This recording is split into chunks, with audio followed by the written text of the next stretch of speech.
our webinar. As I always ask from our students here in Shenkar, you would be welcome to turn on your cameras if this is possible for you. For us as lecturers, it's always much more pleasant to lecture in front of faces of people rather than black boxes in the Zoom.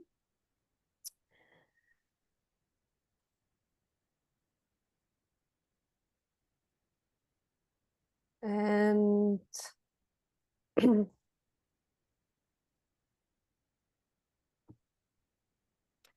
Shoval, everybody's seeing my full screen and the slides? Yes, we can see your screen full size. Okay. So I would like to welcome you to the CREAMS project. It's a project, the title is Scaffolding Creativity of Art Students, a framework, toolchain, and educational material on how to create their own virtual exhibitions. We are the partner hosting the webinar, Shenkar, and our team is myself, curator Galit Gaon, designer Shoval Nir, under the supervision of Professor Shmuel Koenig. A couple of words about the project. This is a consortium project of 6 partners that aims to educate and create awareness of, Shoval, I'm sorry, I see that we don't record. Yes, we do. We do. Okay. So the project aims to educate and create awareness of various stakeholders in the higher education domain with regards to scaffolding creativity of art students, and to develop a robust and innovative platform which is open source for virtual exhibition creation. The project has been approved by the European Commission and is co-founded by Erasmus Plus and IKI, the Greek State Scholarship Foundation. The partners are like this. The project is coordinated by the University of Patras in Greece, and the collaborating partner is Aristotle University of Thessaloniki in Greece, the company Cognitive UX in Germany, the Cyprus University of Technology in Cyprus, ourselves, Shenkar College of Design and Engineering and Arts here in Israel, and the Norwegian University of Science and Technologies in Norway. What we will have today is a brief description of the project from myself. In a minute, I will pass the microphone to Vice President of Shenkar, Professor Shmuel Koenig. A few more welcoming words by Professor Jonathan Ventura, which is the director of the Unit for History and Philosophy in Shenkar. Unfortunately, our partner on the team, curator Galit Gaon, had a family emergency today and she won't be joining this webinar, but I will present on her behalf a short presentation on curatorial methods as a teaching tool. And then designer Shoval Nir will present a hands-on activity on digital curation within the platform of CREAMS. And we will end with some closing comments and requests of feedback by you, the participants. So Professor Koenig, I pass on the microphone to you. So it's a good morning for you in Europe. It's almost afternoon time here in Israel. So good morning and good afternoon to everybody here. I really like to thank you, Rebecca, for inviting me to take part in this webinar. And let me congratulate the Israeli team on really an excellent job that they are doing, and I'm following the progress almost on a monthly basis. So thank you very much, Rebecca. Thank you very much, Shoval. And thank you very much, Galit, who's not listening, but it's recorded. So she'll hear my voice for doing really an excellent job. Today's webinar is really a summary of the effort that has been carried out here in Shenkar for the last more than a year. And I'm looking forward to hear the details, even though I know and I'm following the progress, as you all know. Really conceptual aspects of creating exhibition, virtual reality, or extended reality, whatever you want to call it, is really an up-to-date tool. And I'm really very pleased that the progress of the Israeli team is really very instrumental and very significant. And I'm really wishing you a fruitful webinar. And I will even stay for a while and listen to the details. So have a good day. Thank you very much, Shmuel, for your welcoming words. And I would like to pass on the microphone to Jonathan Ventura, Director of the Unit for History and Philosophy in Shenkar. Jonathan, you're on mute. Hi, yeah, sorry. I'm sorry for the noise. I'm just in the middle of a classroom and I just went out for a few minutes. So again, thank you, Rebecca and Shoval, and thank you, Shmuel, and all the representatives of the partners from abroad. Again, I would just present a few minutes. But first of all, Galit called me this morning, and her uncle died unexpectedly, so she wasn't able to come. But I teach in Galit's program, and in the last few years, we have been thinking about both researching in the curatorial world and teaching in different curation programs. And as you know, things are rapidly changing, and they kind of they force our hands to teach differently and think about curation differently. So I think the CREAMS project is a very good example of how to harness new technologies and new ways of thinking, both in the classroom and as professionals. And I think for us, it works very well in the whole ecosystem of harnessing both theory and research and different practices of both how do we even think about visual data and how we integrate between texts and theories, and how can we change the world in which we work in the different venues of design. And again, I know that this day will probably focus on undergraduates, but I think it would be safe to invite you guys to think about further collaborations with Shenkar in various venues that we started thinking about with Galit, ranging from grad students and a PhD network of specifically design curation versus art curation or other previous venues. So I'm sure that this would be a very important and interesting step forward in this direction. And hopefully you can also hear my colleague Michal Pausner, who is leading the education and pedagogy efforts in Shenkar. So good luck, and hopefully we'll see you again. And if you have any remarks or questions, you can ask me directly. Again, thank you guys, and have a fruitful day. Thank you very much, Jonathan. I will return to my presentation. I would also like to invite all the participants to follow the project in our social networks. You can just scan the QR codes here. This is a project under development. We've been working on it 1 year.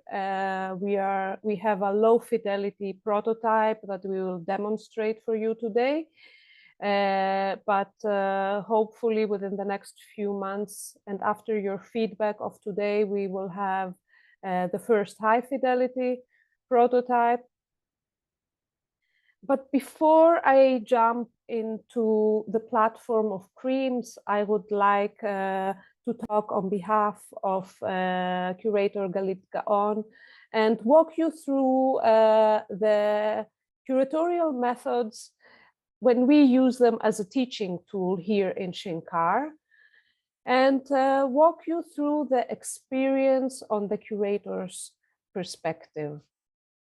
As you understand, for the curator, the exhibition is always a work in progress. The word curator comes from Latin curare, which means to take care, to care for, to attend, to see, to worry about. And the design curator is working with designers and with artists to create this moment in time where the exhibition is experienced. The aim of the curator is to create and cause wondering and curiosity, mindware, senseware, investigating, to create a flow and experimentation, and at the same time to create pleasure. And the focus is on experiencing the moment. And curating an exhibition is a process, is not a simple act.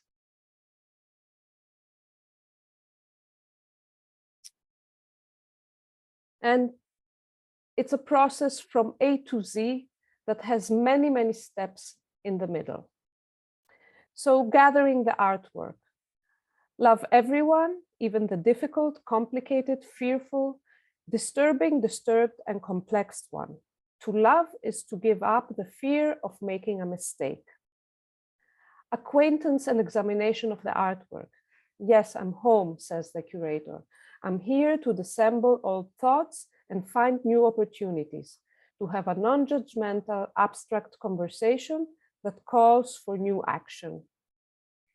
Editing and writing. Size doesn't matter, as long as it is a safe space to ask questions and sheer doubt. The space in which it's been done is irrelevant. It could be an exhibition in a shoebox or a castle, as long as it's a good exhibition. Editing and writing. An exhibition is unlike anything else. The curator will walk in a space with her eyes dazzled by the bright light, trying to decipher the opportunities that the space allows, looking for a place for one more object she couldn't let go. Editing and writing. We look at the empty space, translating ideas into object arrangements, weaving lines of thought between three-dimensional objects, an ongoing present, a desire that never ends to start all over again. Reflection. Feedback. It seems as if we have moved into a parallel universe of unlimited opportunities and zero possibilities. At any time the curator thinks, not just now, I find myself imagining the day when I could curate an exhibition without limits or limitations. Presentation. From my point of view, every conversation is an opportunity to think about a gallery, a museum, an exhibition, ask questions about the format, the message, the rules of the game over and over again. Editing the order of the work. What is a good exhibition? This is perhaps the most complicated question, and it seems to us that we know what a good exhibition is, and we don't feel the need to define it at all. So a good exhibition is like good design. What makes a design good? Is there such a thing at all? Is it an invisible design? And what about an exhibition? How can that be invisible? Processing ideas into text. It's not brain surgery. What is there to be done anyways? She hangs some pictures, pastes sign, and yalla, done. From the curator's point of view, time is never enough. It's a fact, she tells herself. It's 2 hours till midnight, and tomorrow is my deadline. Transit from text to space. Because I get to decide, I started to roll this yarn back. When it was small, thin, fiber, a thought, gentle, fragile, and delicate. And from there, I watched over it, gathered layers of reference, connections, objects, and ideas into it. Rest. For curators, there is no such thing. Positioning the artwork. Oh, how I love that word. Let's just say I could start over from the beginning. I would not change a thing. Stenography. I hope you already know that there is no end to this, not really. On the morning of the press conference, the curator thinks, I feel like changing the position of the pedestals, lowering the hanging light, moving the position of the curatorial text. Focus.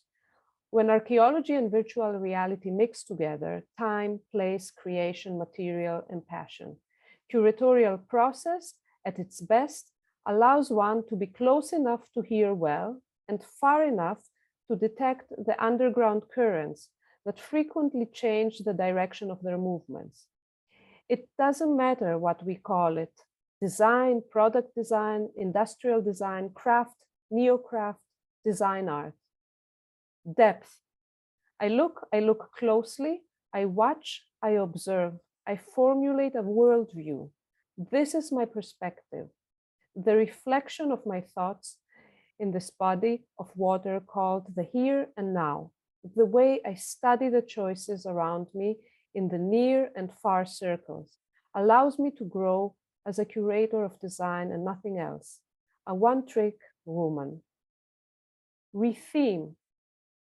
White, really? For centuries, collections were displayed in colorful curiosity rooms. Spaces were washed in a sensual burgundy that would complement the glittering oil paints, frames adorned with deep gold paint.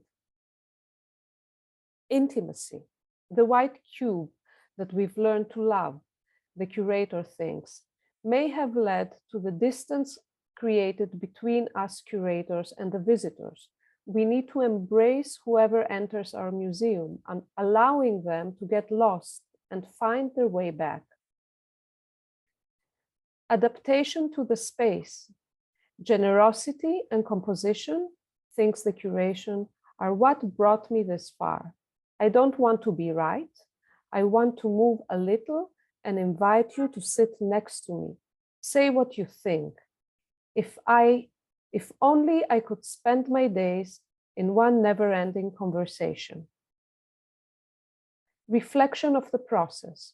Is it all worth it?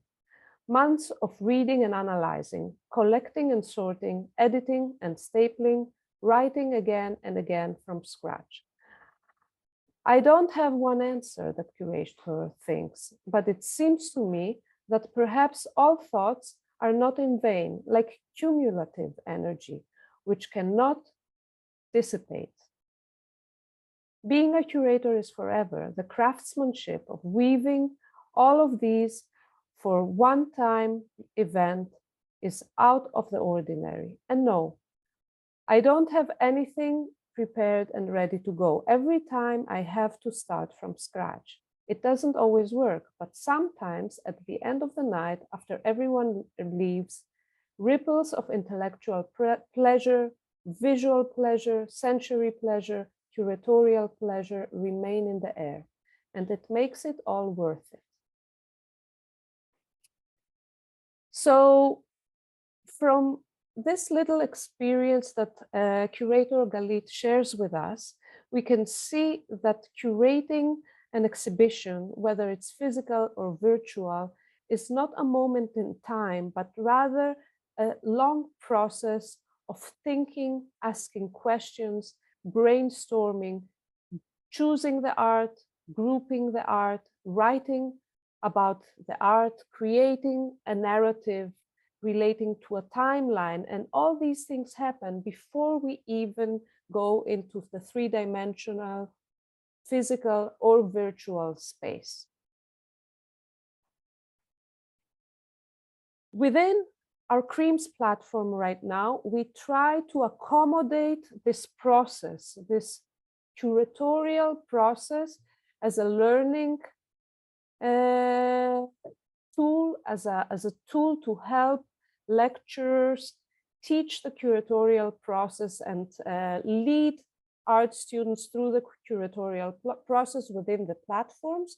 This is a feature that is not yet in the low fidelity version of the platform, but I'm showing you some storyboards that we are going to incorporate about helping students think about how to curate within a space. So we ask them little tasks and exercises to create some brainstorming situations where the students can start thinking about how to arrange their work, arranging them in different groups according to content or according to color or material, according to size or format. And then once they do these different groupings, they can write about each situation to see what would serve best their narrative. Placing the artworks on a timeline before we even entered the exhibition space to see what's the narrative and what is the timeline, what's the experience that we want the visitor to have. Today in the CREAMS platform, we are going to show you how to sign up, how to open up an exhibition space for your students, how the students can upload their artwork, how they can make curatorial decisions about density, rhythm, scaling, color, adding metadata, and then visualizing in VR mode.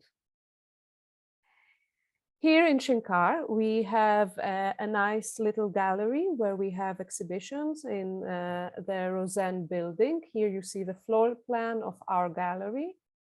It's a small gallery, but it's highly designed, and it has been published in some design magazines.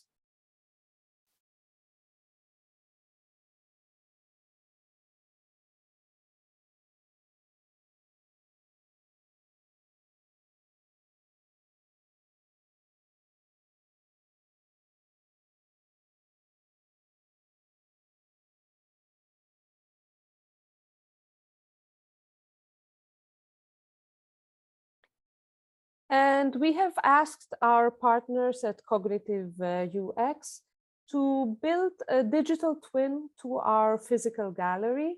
So today, one of the choices of space, and this is the choice that we are going to use for our demonstration, is our Rosen gallery. You have here an image into the real space and into the virtual space. And within the course or curatorial course of Galit Gaon, the students are actually working at the same time in this virtual gallery and in the physical gallery to create an exhibition by the end of the semester. And I would like to pass on the microphone to Shoval that will show us a demonstration of the CREAMS platform. Hello, everyone. Thank you, Rebecca. Thank you, Shmuel, and all the others for the kind words. I'll start by saying, I'm going to share my screen first, and I'll start by saying CREAMS platform has a Moodle website on Shenkar's Moodle, which is basically all our data and information for this part of the low fidelity tool that we have to share with you. So you have our project website and our CREAMS platform link. You have the webinar descriptions in 4 languages, which are Greek, English, Hebrew, and Norwegian. And we will have the German one, I reckon, very, very soon in the languages of all the partners. We have the documentation and user manuals, so you can get other, except for this webinar, which is kind of a both conceptual, both instruction manual. So you can have that as well. You have video tutorials, and you have the first webinar recording, which is already there. I'm sharing the link with you in the chat, so you can have it and share it as much as you. I just shared it, Shoval. Yeah, okay, perfect. So I'll start by going to our CREAMS platform, and this is our login or sign-in page, which obviously I already have an account. both as a student and a lecturer. But for those of you who would like to use this platform or give it a try, you can sign up as a new user. You do a sign up. You have a classic sign up sheet. You can choose whether or not you're an instructor or a student. You can choose your position and your institution. I'll go back, and once you've done this part, you will get an activation link in your email that you signed with, and you can enter the platform. It's quite easy and straightforward. I'll sign in first as a lecturer, so you will be able to see the part that you will be able to use. So this is the sign-in page. The lecturer receives. You have the current unpublished exhibitions, which students already uploaded their work. He can initiate an exhibition or assess an exhibition, which I'll show you in a minute how to do that. If you would like to initiate an exhibition, you can go straight to the Initiate an Exhibition page. You will get all the data that you need. You can add a title, a start date, and an end date for this exhibition. You can choose at this point a separate space for each student. We will have in the high fidelity tool both shared room and shared floor spaces, and you add the cover image to this exhibition. Again, quite straightforward and easy. Once you've done that, you'll see the exhibition here. And you will need to assign your student to the exhibition space. This is the exhibition that was already created. You can do an edit student list and add the students that are signed in to the platform. You choose whether or not you have a co-advisor or a co-lecturer with you. You select them by ticking it and click Save Changes, and they will be added to this exhibition. The amount of students can be that can log into an exhibition is unlimited at this point. You can choose them all together to the same exhibition, or create several different exhibitions and assign the students accordingly. I've opened an exhibition for us today, which is called Shells and Inspired By, and I'll show you it in a sec. And another part that the lecturer has is the ability to assess the student's work. By clicking assessment, you need to choose which exhibition to assess. I'll click on the first one, which was already ready.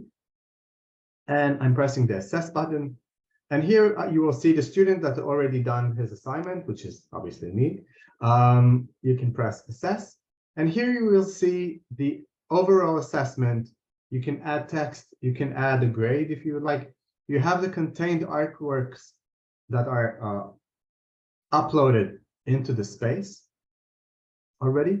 And you can submit the feedback for the student. This is a very helpful tool that to create a fruitful dialogue between the student and the lecturer, which enables both parties to create the exhibition and to keep on working at it and in a more higher level of communication. If in the course you have several lecturers or instructors, they all can add their assessment, and the student will receive the assessment of all of them together. I'll log out as a lecturer and I'll sign in as a student, so I'll be able to show you the hands-on part of a student, how will he or she will work in the platform. So I'll sign in as a student now. Again, it's a different email. And this is the screen the student gets. It's a different screen. I, as a student, have now the Shells and Inspired Shells exhibition, which was the first webinar, and the new one, which is the one I'm going to do at this webinar. Just to show you the few pages that we have the My Exhibition, which is the current one. I have My Artworks page. which is the artworks that I've already uploaded into the platform. Again, adding a new artwork, is quite straightforward. I'll press add artwork. I'll enter all the required detail, such as the image itself, the title, the year that it was created, the size. I can add technique and genre, but in general, we are aiming to enable the students upload 2D artworks such as images, 3D artworks such as 3D models or 3D model scanning, which is being worked at with our partners on a 3D digitizer app. Again, the same with installations and time-based media such as videos, sound files, etc. I'll go back to my exhibition page and I'll start working on the exhibition, and Rebecca and I will have a short dialogue between whether or not this is correct, as a curatorial process would be between a lecturer and his or her instructor. I'm going to choose the indoor part, which is the Shankar's gallery. And this is the first page the student sees in order to work in the platform itself. This is the Shankar's gallery that Rebecca showed you a few minutes ago, which I already started working on just to save a bit of time. So in order for the student to walk around the platform, you can use the arrow keys or the AWSD keys, which is like playing a computer game for those of you who ever played them. So you can move around the space quite easily, step forward, step backwards, to the left and to the right. And using the mouse, you can rotate your point of view. So I can walk around in a more free way, like you would in a computer game or other methods of using a VR. In the VR goggles that we tried in this space, it's very interesting because your head will tilt the point of view, and you have 2 joysticks in the VR goggles that would enable us to move forward and backwards in a space. And it's a very, very pleasant and funny experience. So this is what I've done so far. In the space, I've chose to create this 3-walled 3 artworks on this wall, which are in a yellowish color. This is what, again, a curatorial aspect. I chose to bind the artworks by color, by the background color. I didn't mention, but all these artworks are from designer Franz Kraus, which is an Israeli designer, which drew hundreds of shells, of seashells from different parts of the world, all done with watercolors. And this is, I'm just going to quickly show you the amount of data that we had to work with. This is all the files that we had, all of his drawings, which we used in order to create this exhibition. So how would the student go about entering or choosing an artwork to upload on the wall? So I would go to the nearest or one of the free artworks placeholders that I have. I would step a bit forward so it would be clearer and easy. I will choose one of them. And here on the right, you will see room number 2, art 1 is a selected box. And I can choose in my artworks over here on the right, I can choose which artwork to upload on the wall. I'm going to choose one of the ones that I didn't work with yet. I'm going to scroll down to find the one that I want. Let's try U number 5, watercolor still life. This is the genre and the technique that I entered prior in the platform. And I'm pressing select. As you can see, it was uploaded instantaneously to the wall. I can choose it again and play with size and position. I can change its size. I can change its location. I can take it a little bit further up or further down. I'll do another one just to see how the platform works. I'm going to go to Artworks. Again, I'm going to scroll down quickly. And let me choose this one. As you can see, the proportions of the original image and the placeholder is different. So what I would do, I would deselect. You see it stretches the image. And I would go to, again, to size and position, and I would recalibrate the size, the width, and the height according to the original size of the image. So let's do 180, and I'll press change size. And then you see it got the correct proportions according to the data I already have from the image. The insert text placeholder enables us to add text to the image and then relocate it according to the artwork. So let's choose the insert and let's call it blue shell. And I'll change the text. And you can see I can again change its location. Let's say I want it under the image, maybe a little bit further. And again, I can make it smaller or bigger by 50 or 200% with the scale up or scale down buttons on the right. And then I relocate it. Removing the text boxes or extra placeholders is quite easy. I can choose them and do a delete element, and then I will get a nicer, cleaner wall, let's say.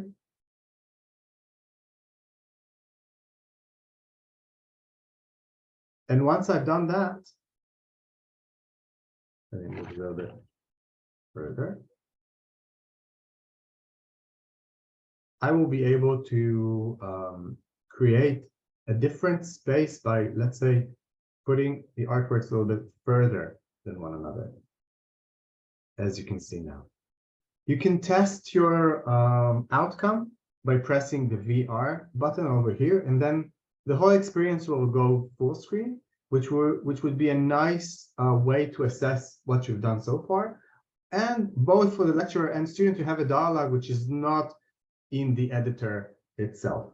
So if I'll press the VR button right over here, you see a full screen view of the exhibitions that I've already done. Again, moving around the space is very intuitive and easy.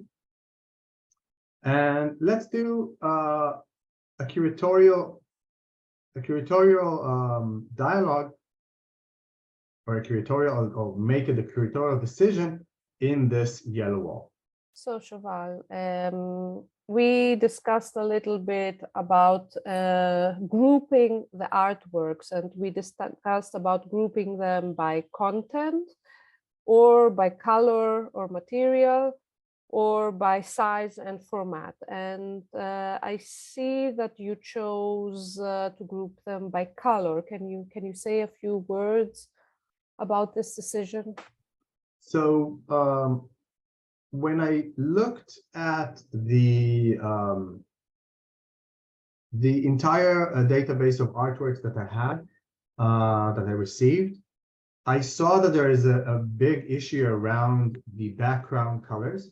And one of the choices I've made was to bind them together in the physical, or in the virtual, actually, in the virtual space, according to the background color, in order to make clusters in the space, which are color-based. I think it would create a very straightforward and easy to comprehend areas, rather than mixing them according to, let's say, the type of the shell itself. Because again, in this graphic part, or graphic design part of the artworks, the background color is very dominant. And I think binding them in that way was much more intuitive. And as you can, again, maybe it's an intuitive issue, but you can see the clusters are very yes, they are grouped together, and they actually bring the focus, and we see it clearly that they are clustered by colors. On the left side, we have this continuous wall with a group of black background images and another group of white. I see that you created equal distance between the black ones, then left some space, and then started the next grouping. Again, but Yes. No, one of the aspects that you've mentioned in your presentation previously is the rhythm or pace or stenography in order to create the pause of a visitor and not go around in the same hierarchy or scale of the images. And again, you can see that the space between the artworks is different. So the visitor should know we've started, let's say, started a new thing, a new part, a new issue to watch or discuss by creating the different rhythm between the artworks. Now, once we enter, we have this entry wall and we go beyond it. Right? Sorry. The walls to our right and to our left are kind of balanced. But let's see what happens if it's not so balanced. If we take the right wall right now that hosts 3 pieces, and we space these 3 pieces from each other and maybe also change their size. Okay. So at this point, you can see is no specific hierarchy between them, as I mentioned previously, and they are all in the same size. So what I'll do now, I'll scale them all by 50%. So they will be a bit smaller. You can do that also manually here. Let's say 75 is too small. So let's do a 100 by 100.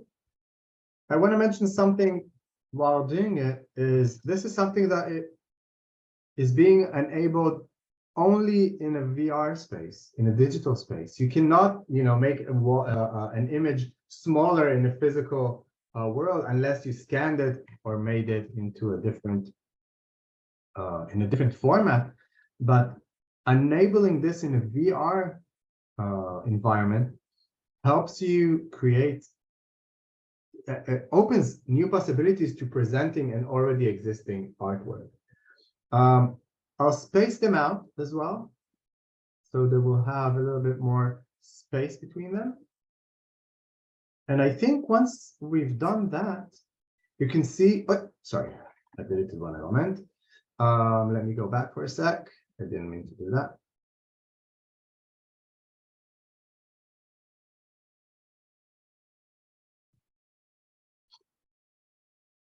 Okay, as you can see, all the changes that I haven't saved,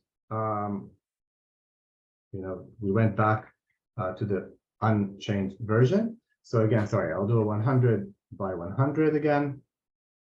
I'll first change size, again, this one. I wanted to scale them, and then I pressed delete. Sorry. So let's move them around a bit. Okay. So once I've done that, you can see I've changed the user's point of view. Now he has more time or availability to check every image by itself rather than looking at it as a whole cluster of yellow images. Now what I've done, sorry, Rebecca, yes.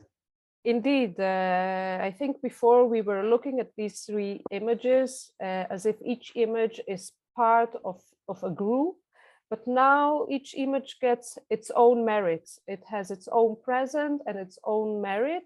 And even though there is a connection, a loose connection between them, but they're further apart, which gives the focus on each individual image.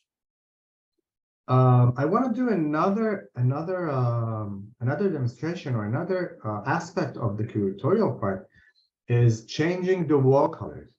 Obviously, as we saw, all these walls at this point are light gray and the floor is dark gray. We can choose the wall in walls folder over here, choose it, and then change its color. And once I will do that, you will see the difference and the emphasis these yellow artworks got rather than this gray wall. So I'll choose a color and do select. And now you can see again the experience as a visitor changed dramatically. Now this wall is something to stop and stare, to spend more time. It gets more emphasis rather than, let's say, the other ones. This is much more dominant and now much more asks the participant to pause, to wonder, and maybe to spend more time in this, because this is now a little bit more important, let's say,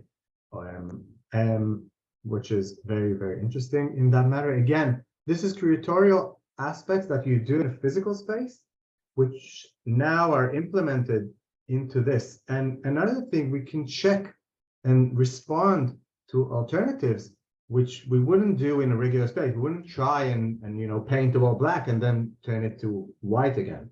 We would have to make a decision.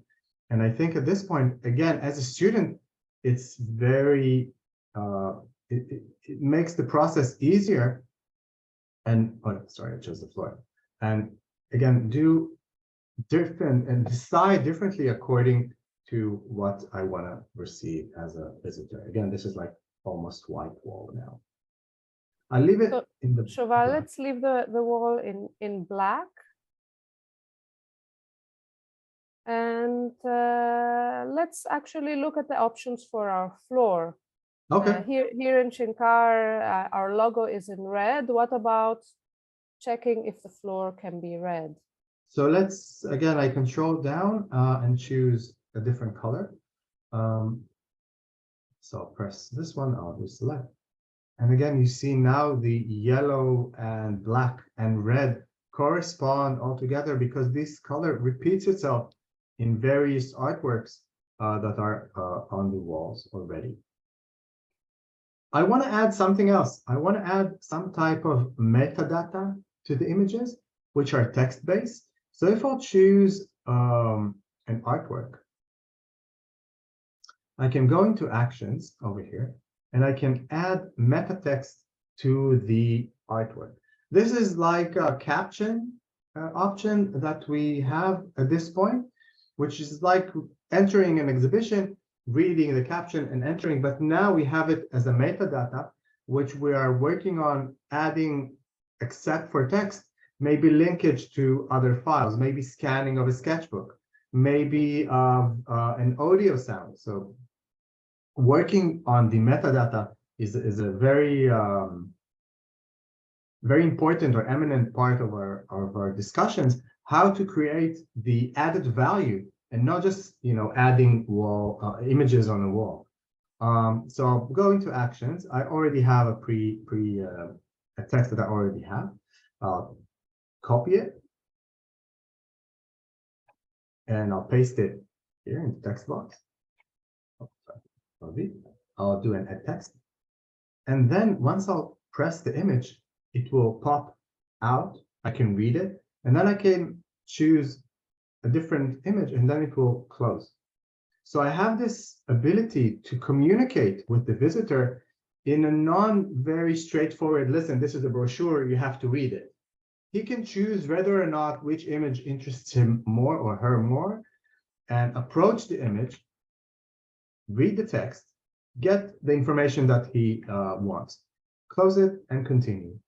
Another option to add the text, which is in this space, is in our entrance wall, which is over here. This is a physical wall that we have in the gallery in Shenkar. You enter and you have this like welcoming wall that we add text on. So I can again press it, and I'll go. You see, you're welcome to VR exhibition. I'll remove that, and I'll add a different text to it. Copy and paste, quite straightforward. And I'll do change text, and then it is here. I can lower it. I can, make it a little bit further up, further down. At this point, I can move it out of the wall, but the positioning part is still something that we're working on. I want to show again in a curatorial aspect another small thing, and then maybe we can open the floor for questions and discussion. I want to talk about size. At this wall, you see you have like these four artworks, and I wanted to emphasize, this one, the blue one with the section bit in it, which I found as a designer and as a student, a so-called student, very, very interesting. So I can choose it, and then according to my decision, make it even more dominant in the space. So what I'll do, I'll double the space, I'll double the size. At this point, it's almost 2.5 meters to 2.2 meters, quite a big artwork. But now, once I'll do it this way, I'll do it a little bit smaller because it's quite big. I'll do a 400 by, let's say, 360 image. I'll move the other ones a little bit further. Oh, sorry. I'll move the other ones a little bit further. So it will have, you know, more space for such a big image. And again, if I'll go back to the entrance, sorry, I want to. Shoval, before you go, can you take the image that's on the left side of the big painting and bring it to the right side, actually, through the This way. arrows? Yes, and then center the big piece actually in the visual corridor when we come into the space. Exactly. Okay. So what we will do now is make, again, curatorial choices. Oh, sorry. Curatorial choices, whether or not we want to see this massive artwork straight away when we enter the space. Then you go. I need to go a little bit closer so you'll know what I just shows. Okay.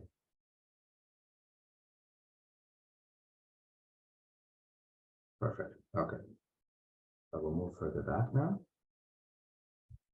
And now let's take a look when we enter the space, what happened.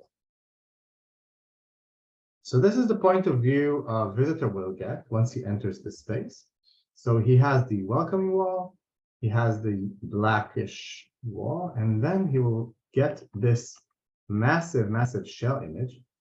It's actually full size because the height of the space is around 5 meters. So this one is 4 meters. So we can invite, by changing the size, we can invite our visitor to, you know, walk further down the space straight away towards the big image and look, you know, look at the details, read the text.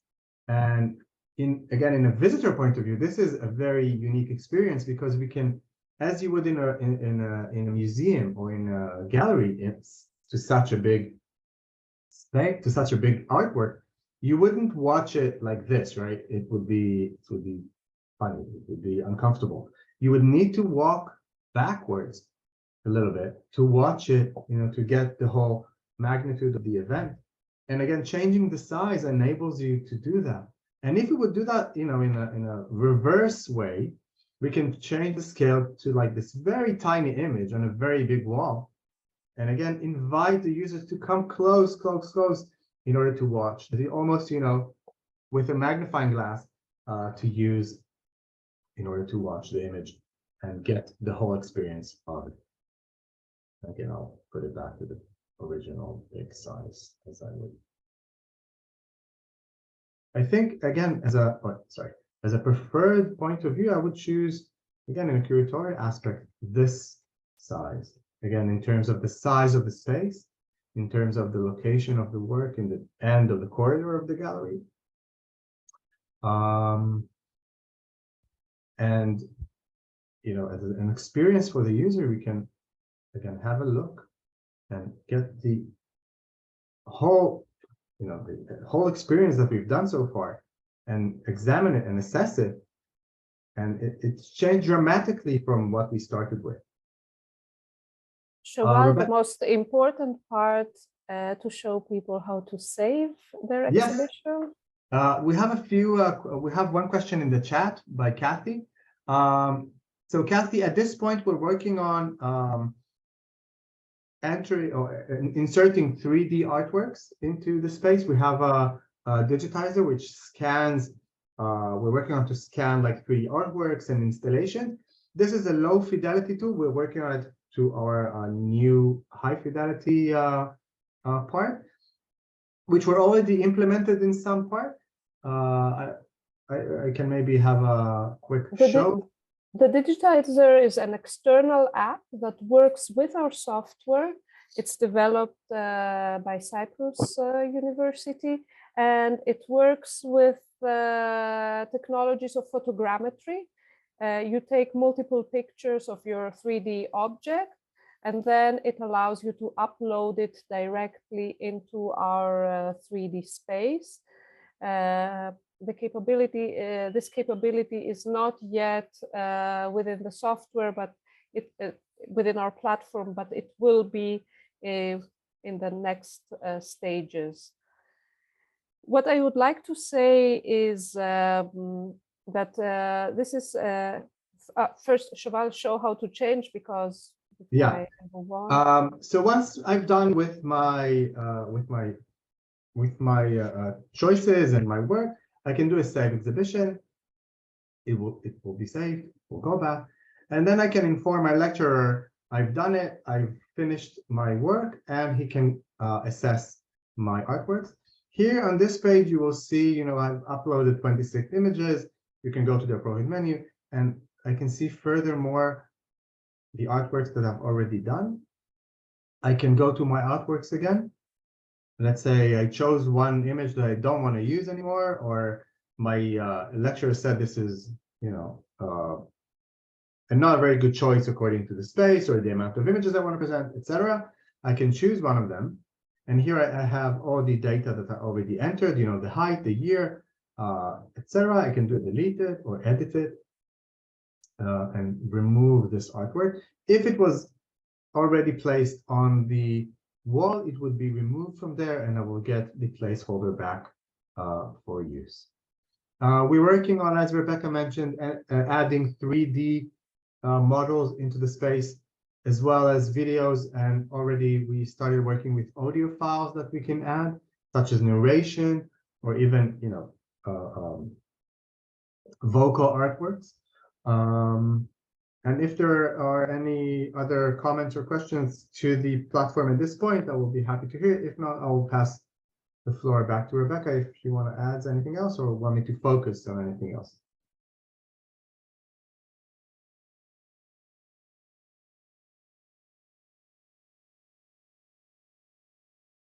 Okay, I don't see any questions, Shoval, so Okay.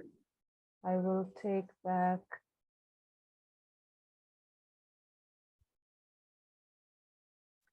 So we are, as I mentioned, this is a project under development. The platform is under development. This is the low fidelity version of the platform, and we are working hard. So within the next 3-4 months, we will have the high fidelity. What are we working on right now? We are working into an integrated curation process within the platform, where before even we go into 3D space, there is a series of questions or the process that the lecturer can define for their students to help them think about how to build up the narrative. We're working on lighting options. We are working on the grid positioning and the movement on the walls, inserting the 3D elements, inserting sounds and video files. We are adding the capability of navigation within the VR goggles. At this point, you can enter the space within the VR goggles, but there aren't any navigation points connected to the joysticks, so we are adding this capability. We are adding the capability to build gallery spaces by predefined modules that we have. That will be one of the options, to build your own space or to choose an existing gallery from the options that we have inside. And also having shared exhibition space that you can assign multiple students within the same space, and then it's a teamwork and they can work together within these this exhibition space. Now, we showed you an example of a gallery which is the digital twin of a real gallery. the virtual exhibition stands on its own. It has its own merits.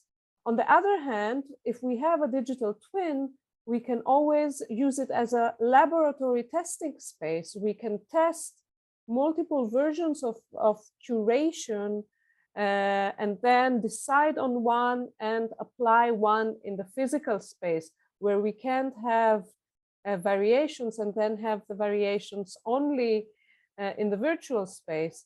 Also for our students, I think it's a good opportunity to change the way of how they have a portfolio of their art pieces. Rather than having an image-based portfolio, they can invite someone that is interested to buy their art or to host them into their own gallery, into their virtual gallery where their artworks are curated, and they're curated within a narrative rather than sending a portfolio of images. So it's a different way of thinking, or we see some art students having websites with their arts. They can have links into their curated work.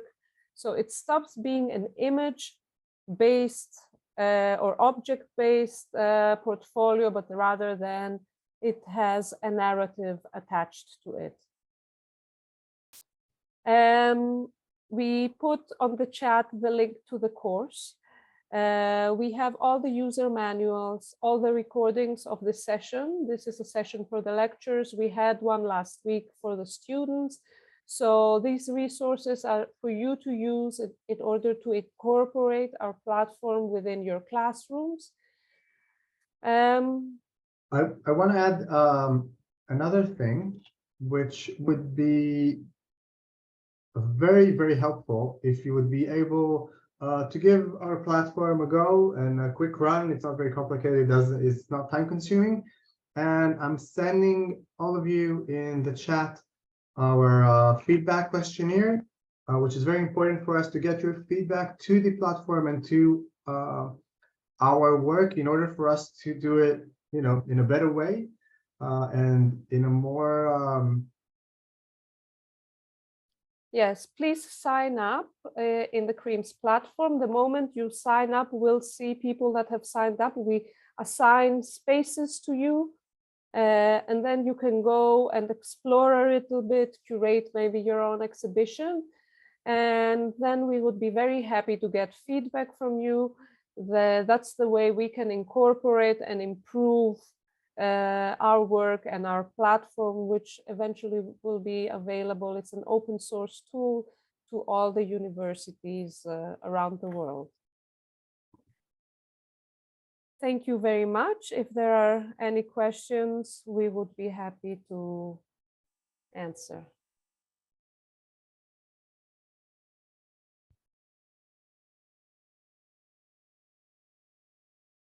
Shaval, we have a question from Shirley regarding how to log into the Shenkar website. We sent the email in the invitation email, our course login. I'll do it again in the chat so you can have it. It's an open online Shenkar, so it's also shareable. Here, I put it on. Yeah, so there are no credentials. You can just click on the link and you're in the Moodle with all the resources, and everything is in English, and the manuals are already in 4 out of the 5 languages. Eventually it will be in all languages.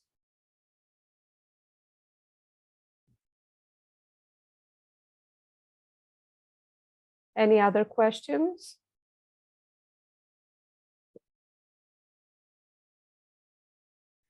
Okay, thank you very much for attending. Please use our platform and send us your evaluation to help us improve our work.